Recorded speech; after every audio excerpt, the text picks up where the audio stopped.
Where's the fun in waiting? Play Sit and Go tournaments 24/7 only on Ace 2-3.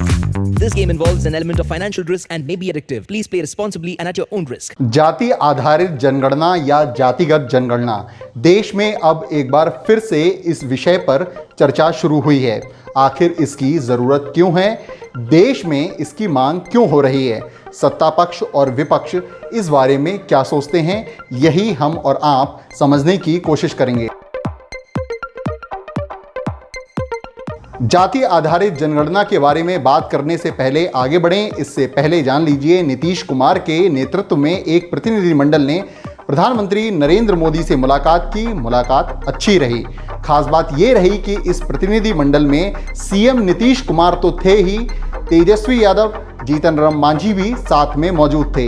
Nitish Kumar बोले, PM ने उनकी बातों को ध्यान से सुना। सब लोगों ने जाति आधारित जनगणना के बारे में जो सब लोगों का एक मत है, हम सब लोगों का, पूरे बिहार के, हम लोगों ने सब तरह की बात की है। Schedule caste, schedule tribe, OBC, EBC, minorities, हर तरह की बात हम लोगों ने पूरी बात रखी।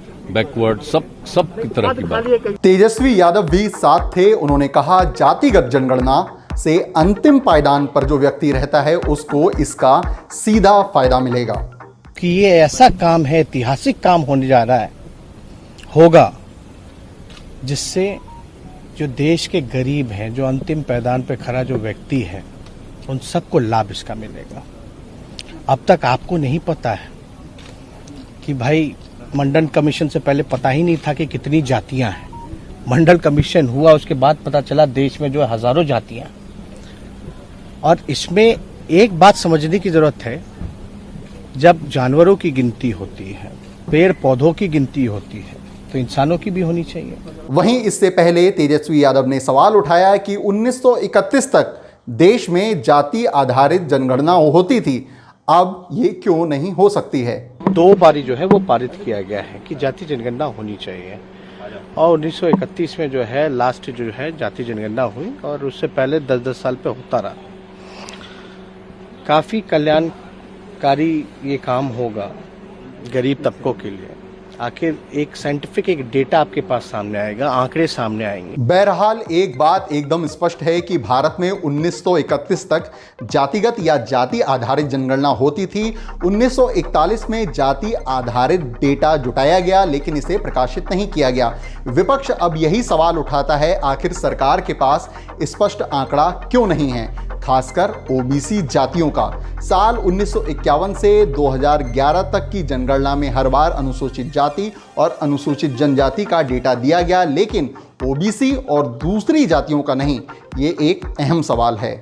साल 1990 जब केंद्र में विश्वनाथ प्रताप सिंह की सरकार आई, तो सरकार ने दूसरा पिछड़ा वर्ग आयोग, जिसे मंडल आयोग के रूप में जाना जाता है, इसकी एक सिफारिश लागू की थी। ये सिफारिश थी अन्य पिछड़ा वर्ग के उम्मीदवारों को सरकारी नौकरियों में सभी स्तर पर 27% आरक्षण देने की बात। इस फैसले ने भारत, खासकर उत्तर भारत की पूरी राजनीति को बदल कर रख दिया। मंडल कमीशन के आंकड़ों के आधार पर कहा जाता है कि भारत में ओबीसी आबादी 52% है, लेकिन यहां यह ध्यान देना होगा कि मंडल कमीशन ने साल 1931 की जनगणना को आधार माना था। ऐसे में बार बार जातिगत जनगणना की मांग उठती है। सरकार कई बार जाति के आधार पर कई नीतियां तैयार भी करती है। हाल में आपने गौर किया होगा कि केंद्र की मोदी सरकार ने नीट परीक्षा के ऑल इंडिया कोटे में ओबीसी के आरक्षण की बात कही थी। बीजेपी नेता गोपीनाथ मुंडे ने 2011 की जनगणना से पहले 2010 में जातिगत जनगणना की मांग की थी। वहीं 2018 में जब राजनाथ सिंह गृह मंत्री थे, तब उन्होंने 2021 की जनगणना के बारे में माना था कि ओबीसी पर डेटा नई जनगणना में इकट्ठा होगा। वैसे जातिगत जनगणना के मामले में सरकार रोहिणी आयोग की रिपोर्ट का भी इंतजार कर रही है।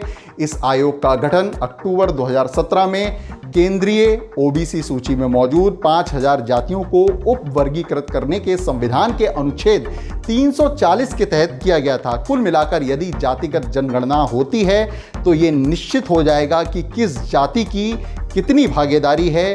देश में पहली बार जनगणना की शुरुआत साल 1881 में हुई थी। जागरण.com पर ऐसे ही दिलचस्प वीडियो हम आपके बीच लेकर आते रहेंगे। तब तक बने रहें हमारे साथ। नमस्कार।